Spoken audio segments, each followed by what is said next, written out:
Have you ever asked yourself, how was it that the colonialists colonized Africa,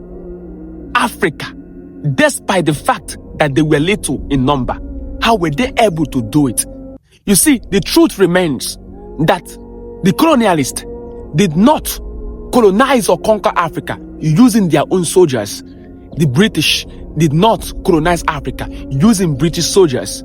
They conquered and colonized Africa using African soldiers. Okay, listen, pay attention, Akebulan. Let me teach you. Pay attention. I'll calm down and teach you. Akebulan, your mouthpiece is here to teach you.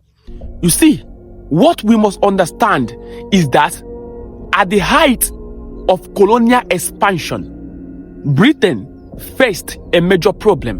What is that? They wanted to control a vast territory like Africa, but they were lacking manpower. Their military troops were few. It was expensive to manage. Their soldiers were dying of tropical diseases. They could not survive in our environment. Why? Because to survive on this environment, you need melanin magnificent. So what did they do? In their own strategy and stratagem, they created African soldiers. They called it Colonial Army, and they named it West African Frontier Force. This army was majorly made up of entirely Africans. They were trained and they were armed and they were commanded by few British officers. But make no mistake about it, they were not treated as equal. The British soldier, despite the fact that they were few, were treated as their superiors. These soldiers that are Africans came from countries like Nigeria, Ghana, Gambia, and Sierra Leone. They were called West African Frontier Force.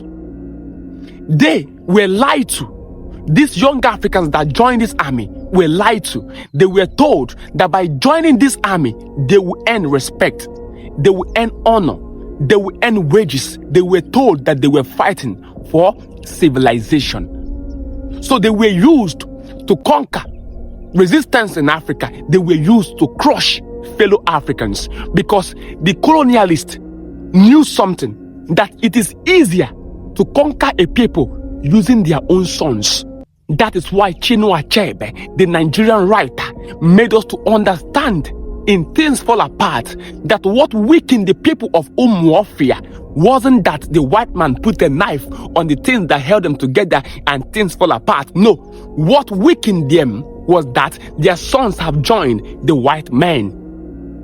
So the colonialists realized that it is easier to conquer a people using their sons. So this African now adopted frontier, West African Frontier Force soldiers were used to crush resistance, be it in Nigeria, be it in Ghana, be it in Sierra Leone, be it in Gambia. Our people could do nothing because it was their sons who were sent to crush them. That was what happened. These African soldiers were used to fight in the World War I and World War II. They were used to fight in war that did not concern them. They marched in foreign land and they bled in European wars. But when the war was over, they really got paid. They were abandoned. And when the Britain was writing in their notebooks, do you know what they wrote? They say they won the war because of British strategy, British sacrifice, British bravery. African soldiers became footnotes.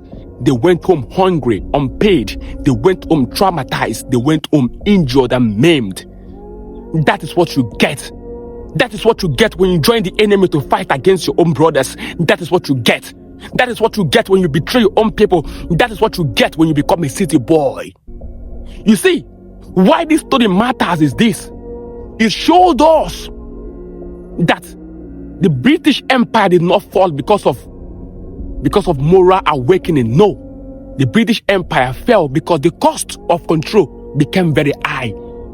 And African soldiers being taken, be it through survival, be it through sacrifice, be it through deception, they were part of that cause.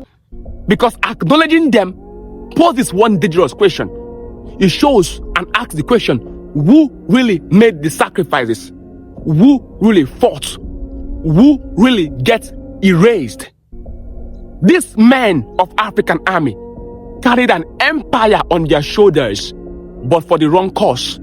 And so when the empire fell, the empire dropped them, abandoned, and erased them forever. Because when you join the enemy, though you will write your name in the sands of time, when flood comes, he will wipe out your name because you are fighting on the wrong side. That is what happens when you join the enemy to fight your own brothers. That is what happens when you become a warrant chief. That is what happens when you become a city boy. Akebulan. As it was yesterday, so it is today. For the people and above are watching. Akebulan. Wisdom is the principal thing. The town crier in this month of March will be going to schools to share books. You will see the pictures. You will see how excited children will be. To support town crier, the link is in my bio. I love you and I care about you. Do not be a warrant chief. Akebulan. Wisdom na water. Wisdom is the principal thing. Do not be a warrant chief. Do not be part of the enemies. Do not be a city boy. Akebulan. Do not be part of them, Akebulan. Do not be a city boy. Wisdom is the principal thing.